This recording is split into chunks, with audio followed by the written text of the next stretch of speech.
Sesaat lagi kita ikuti talkshow Pariwara.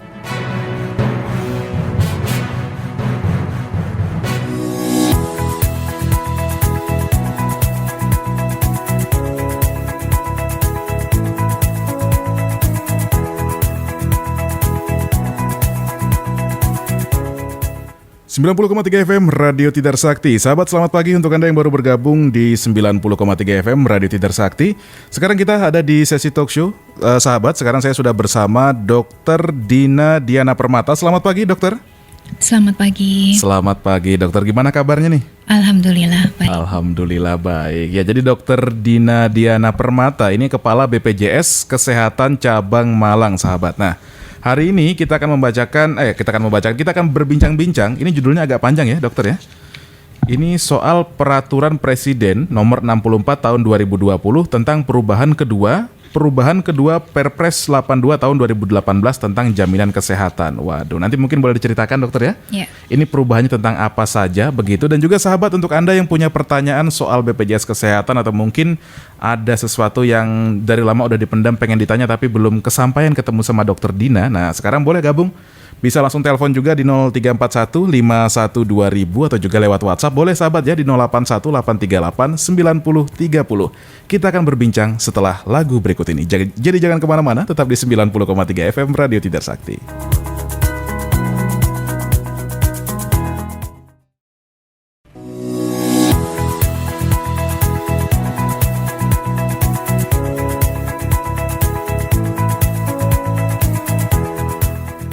Dari Jalan Insinyur Soekarno 110 Beji Batu, sahabat, dan di pagi hari ini seperti yang saya bilang di awal tadi, saya masih bersama Dr. Dina Diana Permata, Kepala BPJS Kesehatan Cabang Malang. Nah, dokter, langsung saja kita di awal pembicaraan ini kan tadi mau membahas soal perubahan tentang peraturan jaminan kesehatan, begitu ya, dokter ya? Iya, betul. Nah, ini perubahan apa sih, dokter? Monggo silakan. Oke. Selamat pagi Mas Willy, selamat pagi semua pendengar Radio Tidar Sakti.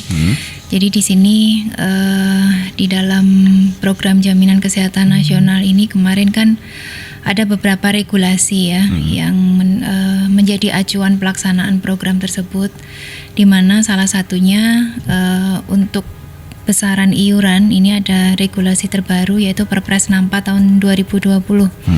Perpres 64 tahun 2020 ini merupakan tindak lanjut dari pemerintah dalam melaksanakan amar putusan dari Mahkamah Agung kemarin ya. Jadi dalam merevisi besaran iuran untuk peserta mandiri kelas 1, kelas 2, dan kelas 3. Jadi di dalam amar putusan tersebut kan disebutkan bahwa pemerintah di sini maksimal 90 hari harus segera menindaklanjuti. Bentuk dari tindak lanjut tersebut adalah terbitnya Perpres 64 tahun 2020. Jadi kalau dengan keputusan MA kemarin merevisi dari Perpres 75 tahun 2019 untuk besaran iuran kelas 1 yang sebelumnya 160 kembali lagi mengikuti Perpres 82 yaitu menjadi 80.000. Kemudian kelas 2 di Perpres 75 itu menjadi 110.000 kembali lagi menjadi 51.000 sesuai Perpres 82. Kemudian kelas 3 dari 42.000 kembali lagi menjadi 25.500. Ini kemarin berlaku per 1 April 2020. Kembali lagi mengikuti Perpres 82. Kemudian di sini pemerintah juga dalam rangka menjaga kesinambungan program JKN ini, karena program JKN ini kan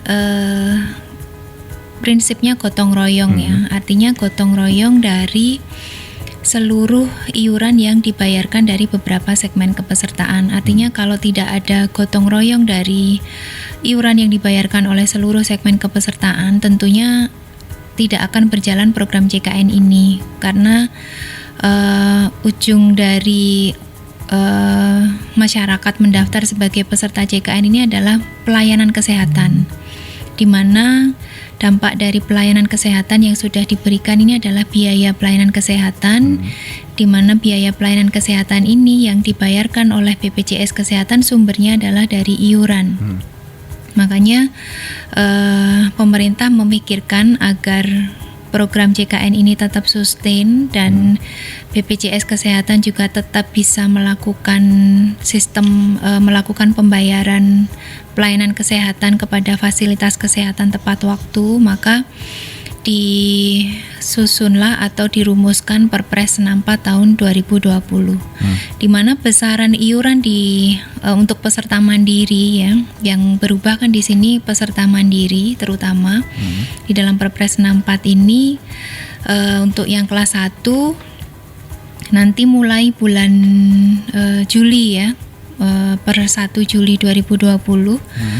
Kelas 1 menjadi 150.000, kemudian kelas 2 menjadi 100.000, dan kelas 3 di sini yang tetap 25.500. Tetapi di sini untuk peserta mandiri kelas 3 akan ada subsidi dari pemerintah. Artinya BPJS Kesehatan tetap menerima besaran iuran untuk kelas 3 itu 42.000. Tetapi untuk masyarakat yang mendaftar sebagai peserta mandiri ini cukup bayar 25.500. Sisanya yang 16.500 itu akan dibayarkan oleh pemerintah pusat. Di mana di sini adalah concern pemerintah agar masyarakat yang dia hanya mampu mendaftar sebagai kelas 3 tidak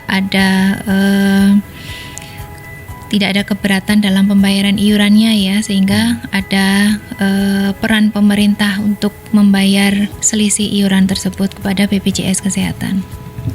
Oke, baik. Nah, kemudian yang jadi pertanyaan teman-teman kebanyakan ini, Dokter Dina, itu adalah kemarin kan di bulan April begitu seperti yang dokter bilang tadi, MA begitu bilang kita tidak jadi naik begitu iurannya ya. Yeah. Tapi kemudian yang terbaru ini katanya bakal naik. Nah, ini apakah memang gara-gara tadi itu diperlukan untuk tetap menyehatkan alur keuangan tadi? Betul. Atau mungkin ada penyebab-penyebab lain? Soalnya orang-orang juga kebanyakan penasaran, ini katanya turun kemarin kok sekarang naik lagi. Nah, itu dokter silakan. Ya, jadi kan dalam rangka untuk sustainabilitas finansial ya, artinya cash flow dari BPJS Kesehatan sendiri sebagai badan penyelenggara ini kan harus tetap baik, tetap sehat, sehingga isu-isu keterlambatan pembayaran klaim rumah sakit itu sudah tidak terjadi lagi. Ini memang harus dilakukan penyesuaian iuran. Jadi kalau kita tahu dari perhitungan aktuaria, jadi tim ahli aktuaris ya yang melakukan besaran perhitungan yang seharusnya. Artinya di sini peserta membayar iuran sesuai dengan nominal yang lama, kemudian dengan manfaat yang diterima ini kan tidak terbatas ya. Ini kalau dihitung secara aktuaria, seharusnya iuran untuk peserta mandiri kelas 1 itu 280.000 sekitaran itu. Kemudian kelas 2 harusnya 180.000, kelas 3 itu kurang lebih sekitar 137.000. Tetapi di sini pemerintah tidak langsung menetapkan sesuai dengan perhitungan aktuaria yang seharusnya. Artinya pemerintah di sini tetap memperhitungkan kemampuan bayar dari masyarakat Indonesia secara keseluruhan. Makanya ditetapkan sesuai dengan Perpres 64. Jadi ini pun juga dalam rangka agar pelayanan kesehatan untuk peserta JKN ini tetap bisa diberikan secara baik oleh fasilitas kesehatan yang bekerja sama dengan BPJS Kesehatan. Baik, berarti walaupun nantinya ada perubahan tadi yang sudah disahkan ya ini dokter ya? Sudah disahkan ada perubahan biaya, tapi tetap diperhitungkan untuk kemampuan dari peserta BPJS-nya. Betul. Begitu ya dokter ya. Nah, ini kemarin saya sempat baca juga dokter, ada pertanyaan begini. Kalau misalnya ada orang yang menunggak gitu dokter ya, tapi menunggaknya seperti ini. Dia itu menunggaknya misalnya dari awal Maret begitu dokter. Nah, kemudian di April kan ada pengumuman pertama katanya tidak jadi naik begitu ya dokter ya. Kemudian di bulan yang baru ini pengumuman yang terbaru katanya jadi naik. Nah itu bagaimana untuk sistem untuk tunggakannya tadi dokter? Apakah dia itu fluktuatif berbeda setiap bulannya? Ataukah nanti dipukul rata saja semuanya itu dengan pengumuman terbaru tadi dokter? Ya, jadi kalau untuk besaran iuran tetap mengikuti regulasi ya Mas Willy. Jadi kalau kemarin menunggak pada saat ditetapkan besaran iuran sesuai Perpres 75 tentunya mengikuti besaran iuran tersebut. Kemudian nanti kalau ada sudah di bulan April ya, di bulan April, Mei, Juni, ini kan kita kembali lagi mengikuti Perpres 82 sesuai dengan keputusan Mahkamah Agung. Besaran iurannya kan turun, jadi mengikuti. Nah nanti dimulai bulan Juli ini sudah sesuai dengan Perpres 64. Oke, baik. Berarti kalaupun ada yang tunggakan tadi, jangan khawatir bakal dipukul rata dengan pengumuman terakhir tadi ya, dokter ya. Tapi mengikuti. Sesuai dengan itu tadi, dengan ketentuannya. Nah, kita bacakan pertanyaan dulu boleh dokter ya? Boleh. Di WhatsApp ada yang bergabung. Ini ada Ibu Andin di Singosari. Ini bertanya katanya, apakah iuran BPJS-nya akan naik? Tadi sudah dijelaskan oleh dokter ya. Nah, ini mulai tanggal berapa, dokter? Jadi nanti mulai 1 Juli 2020 per 1 Juli. Ya. Baik. Nah, kemudian juga pertanyaan lanjutannya ini dari Mbak Andin. Iuran yang menunggak katanya, apakah dalam pembayarannya nanti bisa dicicil nih, dokter? Oke. Untuk tunggakan iuran ini bisa dicicil ya. Jadi ini sudah kebijakan lama sebetulnya. Artinya kalau ada peserta yang menunggak bulan pembayaran iurannya udah banyak banget, tentunya kan nanti kalau mau melakukan pelunasan langsung sekian juta pasti berat. Nah ini di kami juga bisa dilakukan sistem seperti mengangsur begitu ya. Tetapi nantinya untuk keaktifan kartu kepesertaannya tetap menunggu pada saat sistem proses pelunasannya sudah berjalan ya. Jadi artinya kalau nanti sudah lunas baru kartunya aktif. Oke, baik. Berarti memang bisa dicicil tadi dokter ya? Bisa. Yang penting jangan sampai nggak dibayar begitu. Betul. Dokter ya? Nah, itu tadi. Nah, sahabat Tidar Sakti, untuk Anda juga yang masih punya pertanyaan, boleh langsung WhatsApp saja 0818389030 atau boleh juga langsung on air bersama kami di 0341512000 yang punya pertanyaan, yang punya unek-unek, monggo silahkan. Karena kita masih akan berbincang dengan Dr. Dina Diana Permata, Kepala BPJS Kesehatan Cabang Malang. Kita akan kembali setelah iklan berikut ini. Jangan kemana-mana, tetap di 90,3 FM.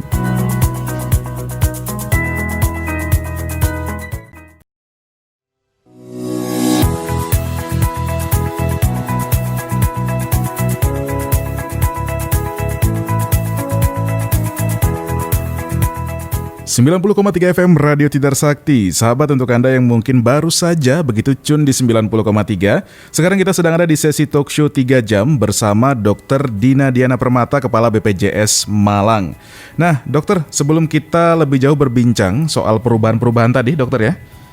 Ya, ini saya mau membacakan dulu untuk pertanyaan yang sudah masuk, dokter, boleh? Ini? Ya, silakan. Ya, ini dari Mas Edi. Ini Mas Edi, saya ceritakan dulu dokter ya. Ini katanya, dulu saya ikut kelas 1, terus rame-rame turun kelas 2. Tapi sampai sekarang kok masih bayarnya kelas 1, padahal saya punya kartunya kelas 2. Terus katanya kemudian sampai sekarang kalau mau bayar, tapi kok nggak bisa ya katanya. Kenapa? Tapi ada keterangan kelebihan itu katanya. Itu apa maksudnya dokter ya? Monggo, mungkin bisa dijelaskan dulu dokter. Ya, dari siapa? Pak Edi ya? Dari Pak Edi ya. Pak Edi, oke. Jadi mungkin karena dulunya kelas 1, kemudian pembayaran iurannya dulu juga sudah pernah kelas 1, kemudian turun kelas ke kelas 2, kemungkinan nggak bisa bayar karena masih ada saldo. Oh, begitu. Ya, jadi tetapi kan meskipun nggak bayar kan kepesertaannya tetap aktif ya, sehingga masih ada saldo yang dari bulan-bulan sebelumnya, makanya tidak ada tagihan.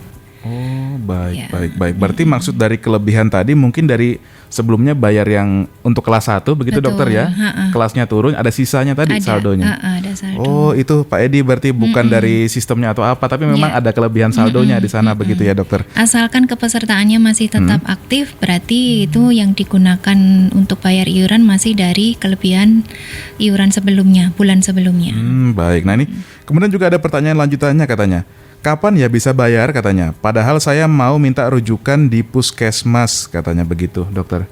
Ini apakah tetap bisa minta rujukan begitu atau seperti apa? Jadi asalkan kepesertaannya aktif, tetap bisa digunakan untuk mendapatkan pelayanan kesehatan ya ke fasilitas kesehatan tingkat pertamanya. Oke.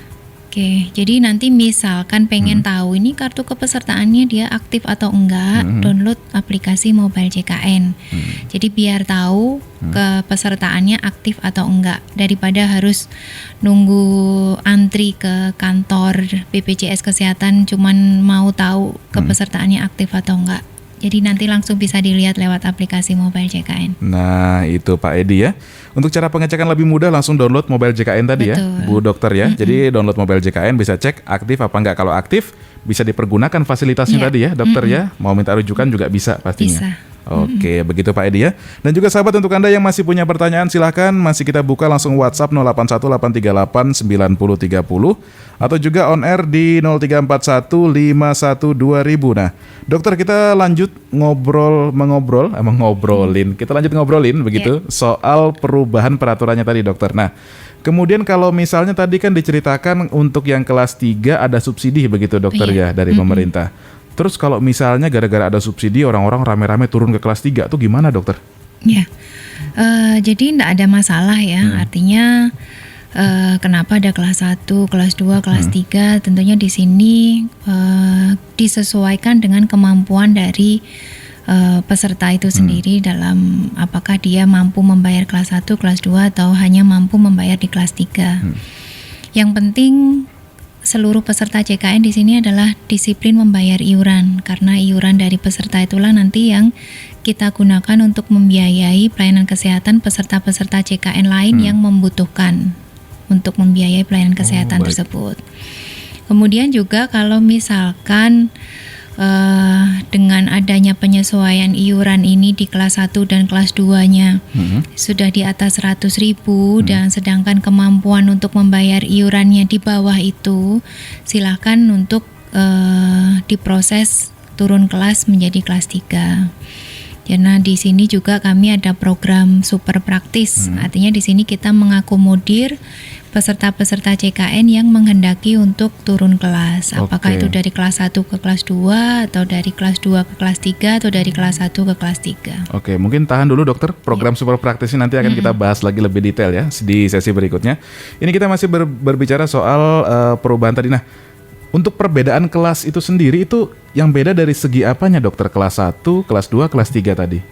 Jadi untuk kelas 1, kelas 2, dan kelas 3 ini yang membedakan adalah fasilitas perawatan kamar di rumah sakit ya yang membedakan. Tetapi kalau untuk pelayanan secara medis tentunya itu sama, baik itu kelas 1, kelas 2, dan kelas 3. Karena pasien demam berdarah tentunya obat terapinya ya, untuk betul. kelas 3, kelas 2, kelas 1 kan sama karena standar terapi untuk di program untuk dari kedokteran itu pun sama.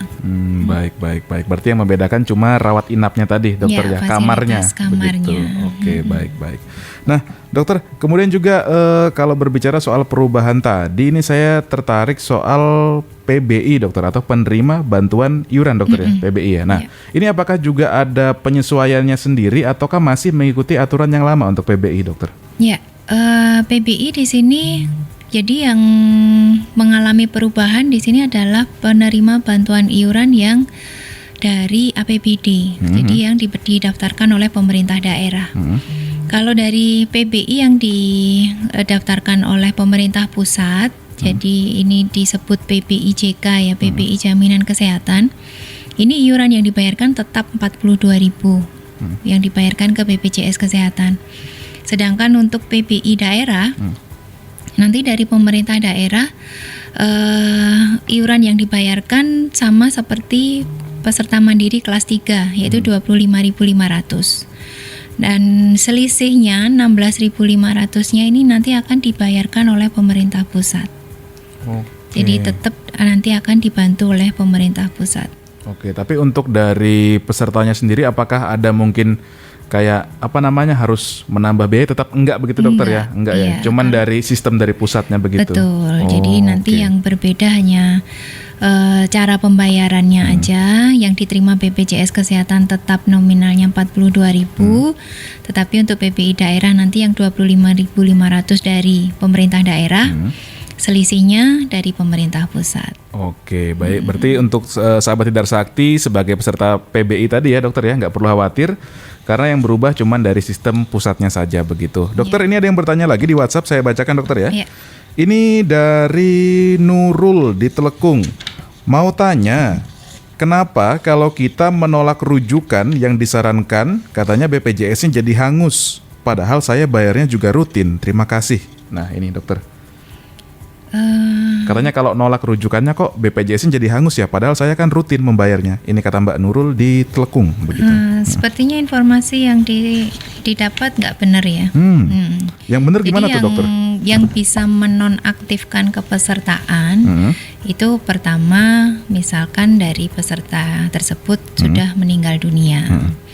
Kemudian yang kedua karena terkait iuran, artinya iuran yang dibayarkan tidak rutin setiap bulan, otomatis kepesertaannya nanti akan menjadi nonaktif. Jadi kalau tadi yang disampaikan karena menolak rujukan jadi nonaktif atau jadi hangus, itu tidak betul. Oke. Baik, berarti Mbak Nurul atau Ibu Nurul mungkin bisa dicek lagi ya pemberi informasinya ya dokter ya. Karena ini dari kepala BPJS-nya itu informasinya tidak betul begitu. Ibu Nurul ya, nggak benar begitu ya. Jadi hati-hati juga kalau menerima informasi ya dokter ya. Pintar-pintar memfilter begitu. Nah, kemudian juga ini ada yang bertanya lagi. Wah, ini lumayan nih. Ini bertanya dari Mbak Andin lagi di Singosari katanya. Jadi dulu katanya itu saya pernah dapat sebagai peserta JKN KIS gratis dari pemerintah. Sekarang saya sudah pindah ke kota, apakah masih bisa begitu katanya? Jadi pindahnya dari Singosari ke Kota Madia, apakah masih aktif begitu dokter? Mungkin pindah domisili begitu? Iya, pindah domisili. Apakah statusnya sebagai penerima JKN KIS masih berlaku atau tidak? Begitu? Jadi nanti ada dua kemungkinan ya. Kalau KIS-nya dari pemerintah pusat, ini mau pindah kemanapun, artinya dia misalkan KTP-nya udah pindah juga ya, dari kabupaten ke Kota Malang, ini nggak ada masalah karena sumber pendanaan iurannya dari pemerintah pusat, jadi ini nasional.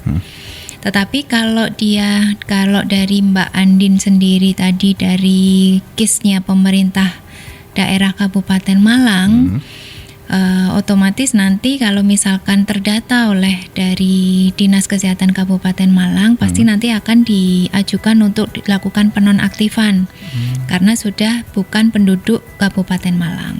Baik, berarti dicek lagi begitu ya asal JKN KIS dari mana begitu. Oke, baik. Kalau misalnya pusat, berarti dimanapun tetap aktif begitu dokter ya? Iya, tetap bisa. Kalau dari pemerintah daerah begitu, nah itu biasanya harus disarankan untuk menghentikan tadi ya dokter ya? Iya, nanti kalau misalkan sudah terdetek dari Dinas Kesehatan Kabupaten Malang bahwa ini sudah tidak menjadi penduduk Kabupaten Malang, nanti akan diajukan penonaktifan. Oke, baik. Begitu Mbak Andin ya, mungkin bisa langsung ditindaklanjuti saja. Ini dokter ada juga pertanyaan yang mungkin agak menyimpang sedikit ya dari topik pembicaraan kita dokter. Ini kalau misalnya di musim pandemi seperti sekarang ini begitu, kalau mau bayar apakah harus datang ke kantornya atau mungkin ada cara lain untuk membayar iuran BPJS begitu dokter? Ya, sebetulnya kalau pembayaran iuran JKN ini nggak perlu ke kantor BPJS ya, karena kami tidak menerima pembayaran iuran. Iuran dari peserta itu semua sudah memiliki virtual account masing-masing. Jadi bisa dibayarkan dimanapun melalui ATM, kemudian transfer bank juga bisa, atau lewat Indomart, Alfamart, PT Pos itu, jadi nggak perlu datang ke kantor BPJS Kesehatan. Baik, berarti memang sudah banyak fasilitas yang bisa digunakan ya. Ada beberapa channel pembayaran. Baik. Tinggal dipilih saja begitu dokter ya. Baik sahabat, habis ini kita akan berbincang soal program dari BPJS Kesehatan yang bernama Super Praktis. Nah, ini programnya seperti apa? Sabar ditunggu sahabat ya. Untuk Anda yang masih ingin bertanya, masih kita buka selebar-lebarnya, mau on air monggo. Langsung telepon saja 0341512000 atau juga mau lewat WhatsApp juga seperti sahabat yang lain monggo. Langsung WhatsApp 0818389030. Kita akan kembali sesaat lagi.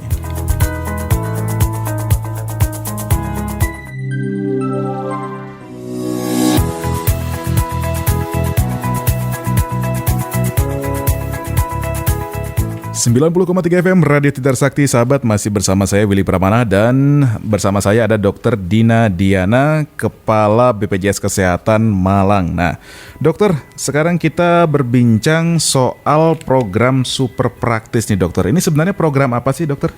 Ya, jadi seperti yang tadi saya sampaikan, artinya dengan adanya Perpres 64 tahun 2020 ini ya tentang penyesuaian iuran kembali,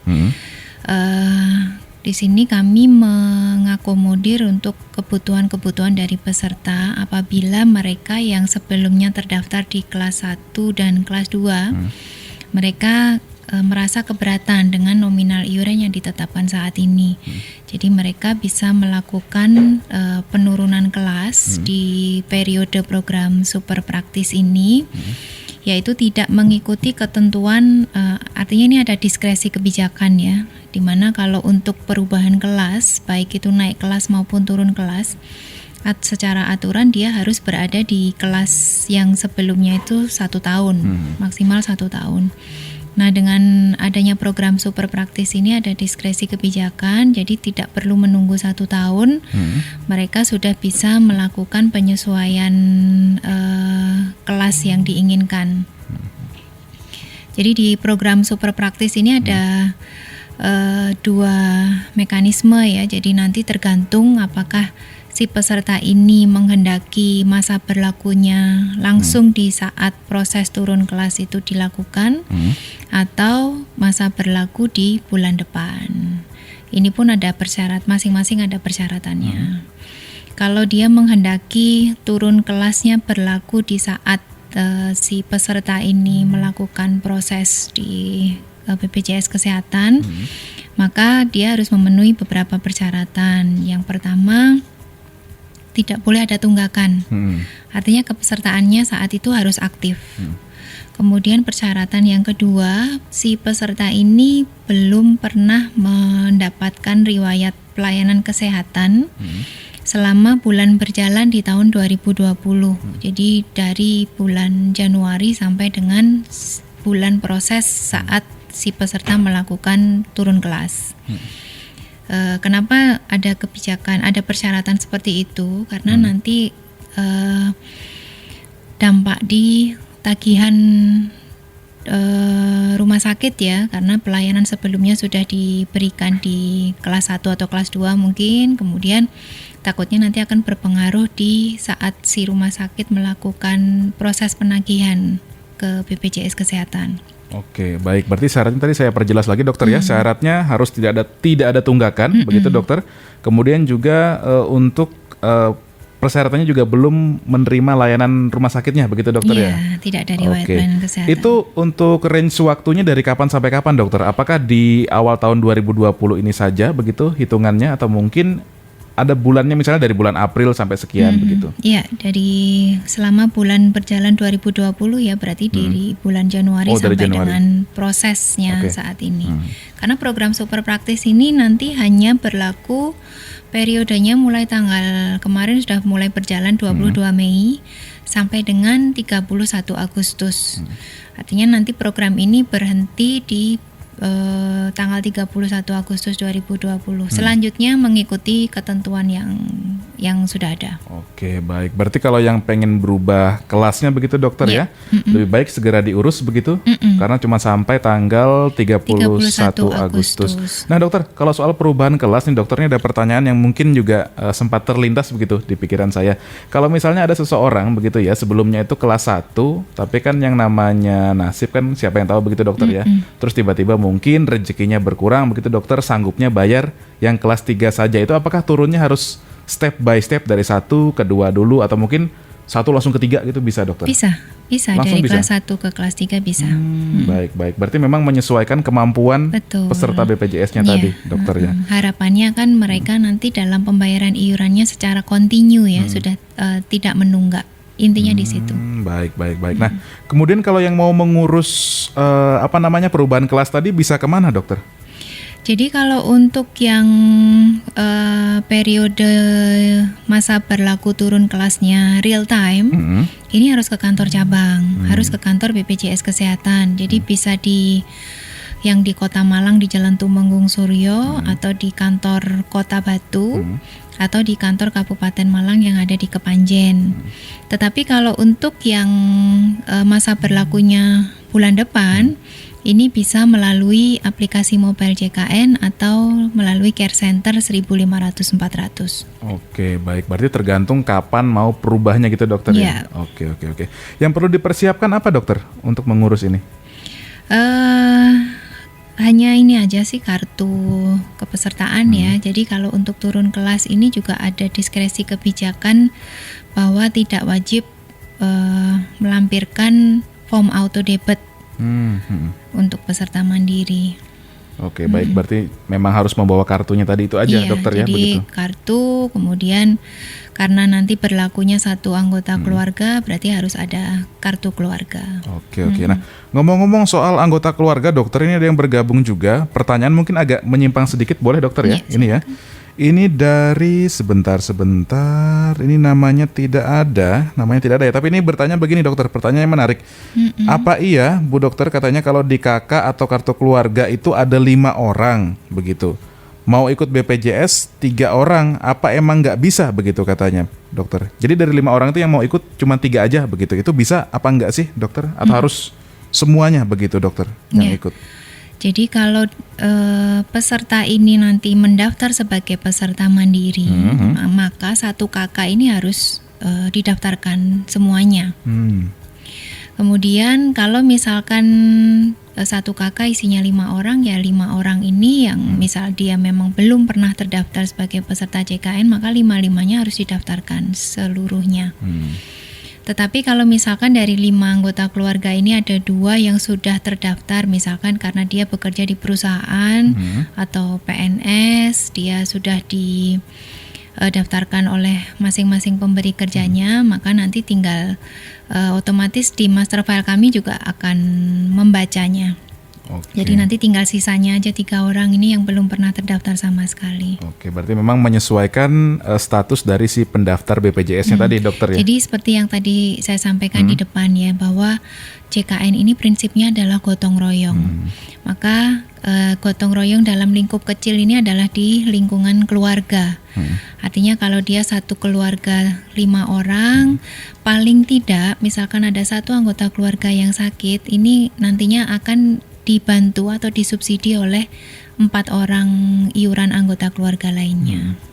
Oke, begitu tadi ya. Ini dengan nomor ending 95, semoga terjawab pertanyaannya. Dan juga Bu Dokter Dina, ini ada pertanyaan juga nih dokter, ini mungkin bisa dokter jelaskan juga. Sebelumnya kan waktu pertama kali pandemi COVID-19 ada begitu dokter ya di Indonesia, itu iuran BPJS sempat diturunkan begitu dokter. Terus sekarang di tengah-tengah kembali naik lagi dengan penyesuaian tadi. Nah terus kemudian sekarang kan isunya nih dokter ya, itu bakal ada new normal yang akan segera disahkan begitu dokter. New normal untuk beraktivitas lagi. Itu apakah nantinya bakal ada kemungkinan juga untuk iuran BPJS bakal berubah lagi, mungkin lebih murah atau seperti apa dokter? Oke, jadi kalau untuk penyesuaian untuk regulasi terkait iuran, tentunya kita masih mengikuti yang terbaru ya, karena Perpres 64 ini kan juga masih sangat baru dan juga baru akan diberlakukan untuk besaran iurannya nanti di bulan Juli. Tentunya di sini meskipun nanti ada kebijakan pemerintah untuk new normal, wacananya begitu dokter ya, seperti itu ya, tentunya iuran dari program JKN ini masih mengikuti sesuai Perpres 64. Tetapi ini juga perlu diketahui untuk peserta JKN bahwa di dalam Perpres 64 tahun 2020 ini pasal-pasalnya banyak ya. Tidak hanya terkait dengan besaran iuran saja, tetapi di dalamnya ini juga ada semacam relaksasi pembayaran tunggakan iuran. Jadi kalau di aturan sebelumnya di Perpres 82 tahun 2018 untuk tunggakan iuran ini kan besaran paling banyak maksimal dihitung 24 bulan. Nah, untuk mengaktifkan kepesertaannya, artinya 100% tunggakan ini harus dilunasi dulu untuk mengaktifkan kepesertaannya. Di Perpres 64 tahun 2020 ini untuk peserta mandiri yang menunggak, untuk mengaktifkan kepesertaannya nanti cukup hanya melunasi 6 bulan tunggakan saja. Baik. Berarti memang untuk kebijakannya juga ada begitu dokter ya? Iya, betul. Untuk itu. Dan ini berlaku sampai dengan akhir tahun 2020. Nanti di tahun 2021 peserta ini tetap harus melunasi berapa bulan tunggakan dari yang belum dilakukan pembayaran. Baik. Tunggakan iurannya tadi dokter ya, dan juga bisa dicicil tadi dokter ya untuk pembayarannya begitu. Baik. Nah, mungkin dokter karena kita sekarang sudah ada di sesi akhir perbincangan kita pada pagi hari ini, mungkin ada yang ingin disampaikan untuk peserta BPJS Sahabat Tidar Sakti di pagi hari ini, silakan. Oke. Mas Willy, mungkin saya jawab yang tadi Pak Edi ya, tadi. Monggo Pak Edi, silakan. Masih gantung. Jadi kalau di data kami Pak Edi untuk bulan Juni ini ada tagihan 43.000. Jadi agar kepesertaannya tetap aktif, nanti Pak Edi bisa melakukan pembayaran sebesar 43.000 ya di nomor virtual account yang sudah ada. Kemudian Pak Edi di sini juga sudah terdaftar sebagai peserta mandiri kelas 2. Baik.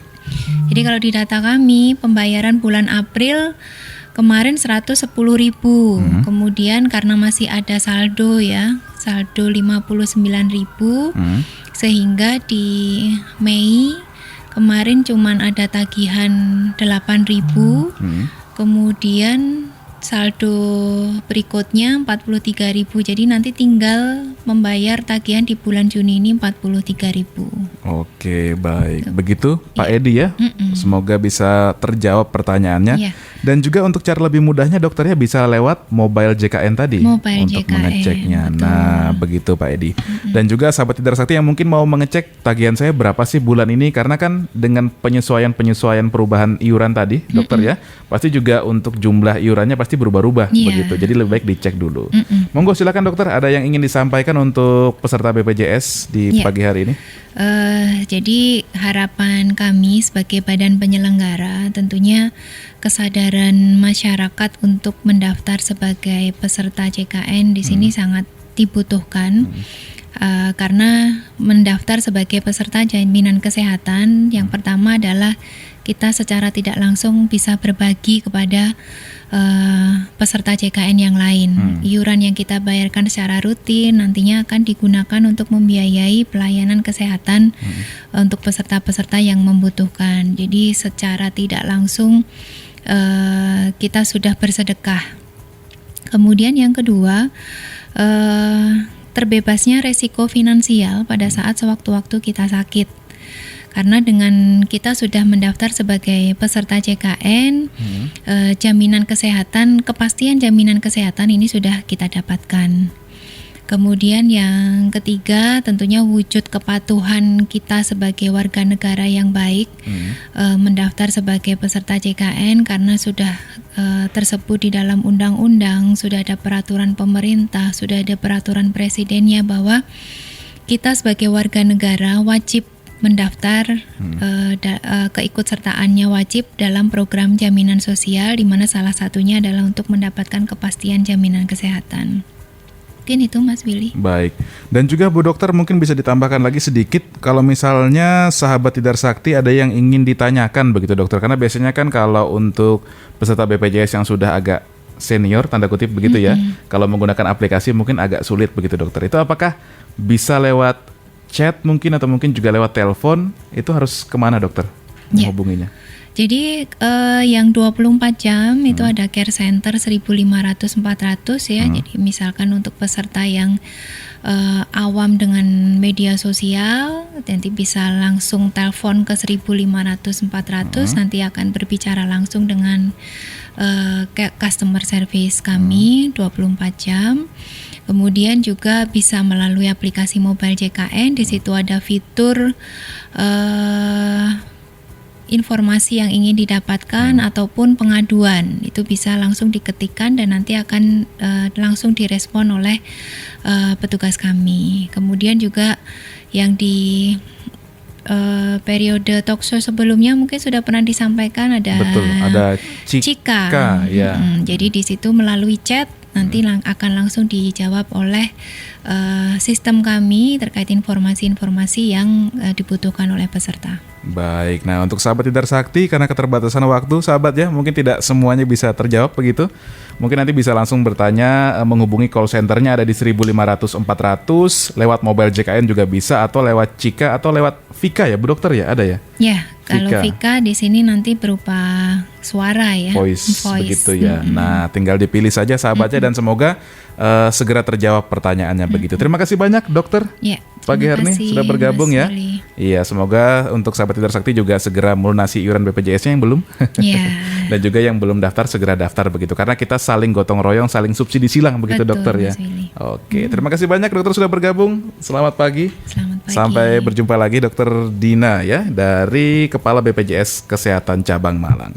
Dan sahabat Tidar Sakti, habis ini setelah ini kita masih akan kembali di program 3 jam. Jadi jangan kemana-mana, tetap stay di 90,3 FM Radio Tidar Sakti.